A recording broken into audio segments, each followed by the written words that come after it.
Este clar, este un ordin de ministru, Ordinul Ministrului Sănătății 1094, care spune foarte clar: decizia de suspendare a cursurilor școlare se va lua la nivel local de către Direcția de Sănătate Publică Județeană. Pe lângă astea 3 cazuri?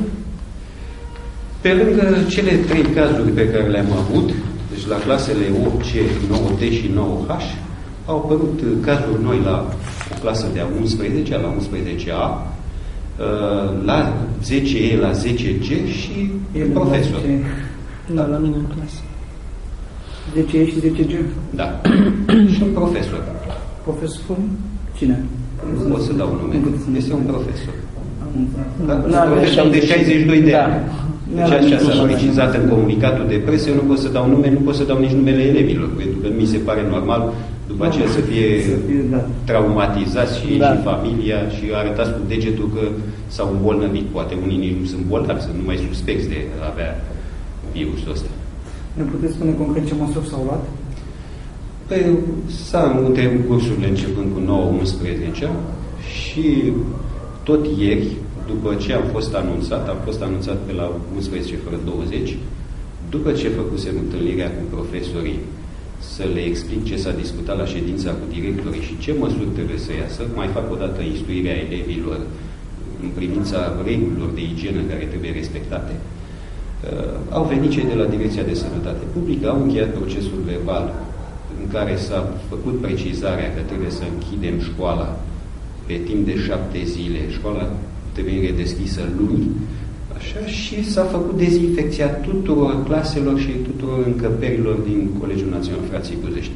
Începând de la clasele 1-4, internat, cantină, grupuri sanitare, birouri, absolut tot, bibliotecă, sală de festivități. Și ce se întâmplă acum în școală? Mai e cineva? În momentul de față nu este nimeni. Am luat hotărârea ca la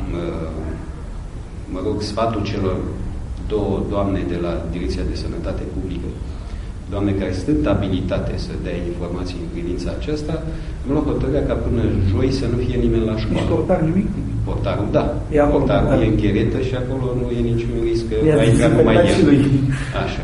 Deci e numai portarul, școala este închisă, toate clasele sunt închise, n-are nimeni acces până joi dimineața, când vor veni cei de la Serviciul Secretariat și Contabilitate, pentru că e nevoie în această perioadă de anumite documente care trebuie încheiate. Probabil mai sunt părinți sau elevi care solicită adeverințe și trebuie să rezolvăm și această problemă. Din păcate, azi și mâine nu e nimeni acolo, chiar dacă unii au nevoie, trebuie să mai aștepte, pentru că nu le pot expune la pericolul de a inhala vapor de substanțe dezinfectante.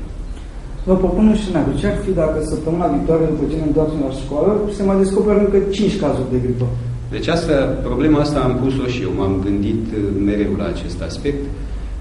Am discutat și cu doamnele de la Direcția de Sănătate Publică. În cazul în care săptămâna viitoare, să presupunem, luni începe școala, miercuri, joi apar 4, 5, 10 cazuri de gripă, așa, se va închide școala din nou. Din nou se va formaliza școala, se va dezinfecta și așa mai departe. Și treaba asta probabil se repetă, nu la dispoziția mea, pentru că nu sunt abilitat să iau astfel de măsuri.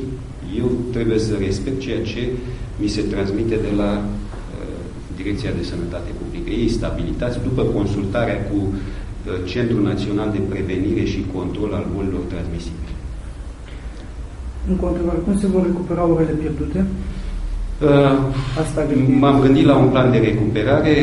Planul ăsta de recuperare al orilor pierdute se va discuta într-un Consiliu de Administrație. Luni vom face un Consiliu de Administrație, vom stabili exact cum recuperăm orile. Ne puteți da totuși o idee? O să rămânem mai mult timp la școală? O să venim sâmbătă? Sau? E posibil să vină sâmbătă, acum depinde și ce hotărăsc membrii Consiliului de Administrație. Deci nu pot lua hotărârea asta singur. Voi face și o adresă către Inspectoratul Școlar prin care voi arăta ce hotărâre s-a luat în Consiliul de Administrație. E posibil să vină elevii și sâmbătă sau să mai rămână câte o oră în plus după program. Avem Consiliul Elevilor. De fiecare dată am întâlnit Consiliul Elevilor și le-am spus realitatea. Eu nu am ce să ascund. Nu pot să ascund că e un caz de gripă nouă sau sunt 10 cazuri sau sunt 50 de cazuri în școală. Absolut tot ce mi se transmite elevilor și profesorilor. Dar, din păcate, nu se poate transmite instantaneu. Deci nu există mijloace de comunicare încât să transmit instantaneu la toată lumea. La 1800 de oameni să mai transmit și la părinți în același timp. Deci sunt convins că cei care sunt într-adevăr buzeșteni, cei care sunt conștienți de ceea ce înseamnă școala și de ceea ce trebuie făcută școală, trec prin filtrul minții toate informațiile și știu ce să ia din informațiile respective, ce să ia bun și, bineînțeles, să țină cu școala lor, nu neapărat cu directorul. Deci eu ceea ce fac numai în interesul școlii și al elevilor. Dacă unii nu vor să înțeleagă treaba asta, este problema lor. Așa, de final, aveți un sfat pentru elevii dumneavoastră din liceu? Tocmai un sfat, nu știu dacă e bine să dau sfaturi, pentru că, în general, copiii de la o anumită vârstă nu prea ascultă de sfaturi, nici de sfaturile părinților, nici de sfaturile profesorilor, dar de sfatul directorului. Eu zic să le dea Dumnezeu gândul bun și să treacă prin filtrul minții absolut orice informație. Asta e tot.